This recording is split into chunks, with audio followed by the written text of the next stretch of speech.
Hi, this is a short story named Yes Ma'am by Langston Hughes. The main characters are Mrs. Luella Bates Washington Jones and a younger boy named Roger.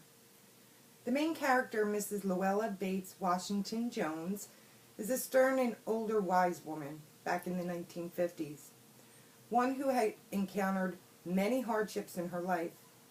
She is the victim of a crime who then in turn helps the young boy Roger, who tries to harm her as she was walking home late at night in the dark streets after finishing work. The story proceeds to take a turn, and the outcome is of tough love, transformation, and respect. This story tells of poverty and poor circumstances and how an older, wiser woman and a young boy cross paths late on the streets at night. The message of the short story is that respect, decency, love can transcend race and class.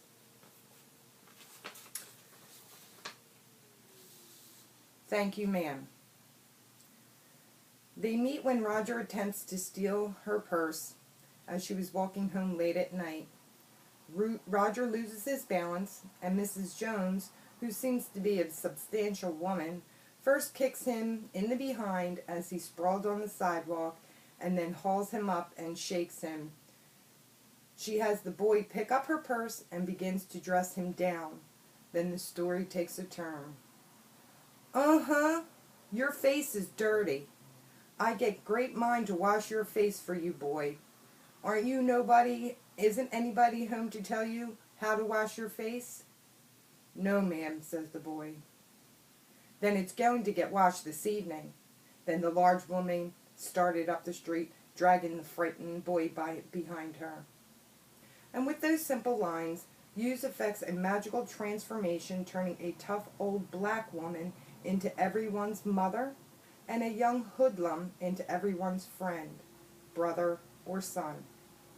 By explaining the crime, it's out of a child's impoverished necessity and humanizing the characters, he makes us understand that Roger is not a bad kid as much as a kid who was trapped in difficult circumstances.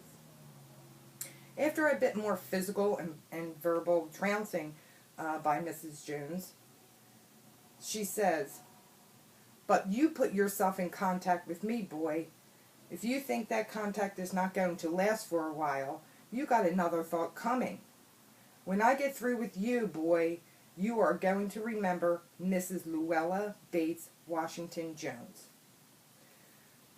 Sweat was popping off the boy's face as he began to struggle with her. Mrs. Jones puts the boy in a half Nelson and drags him up the street into her house, where the tough love lightens up on the toughness and starts to load up a bit more on the love.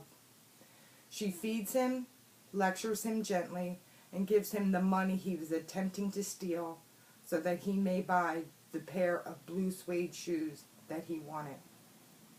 She led them down the hallway to the front door, and as she opened it, she said, "Good night. Behave yourself, boy," she said, looking at him out in the street. The boy wanted to say something else other than "Thank you, ma'am," to Mrs. Luella Bates Washington Jones, but although his lips were moving, he could not even say that as he turned at the foot of the barren stoop and looked back at the large woman in the doorframe. Then she shut the door. Thank you.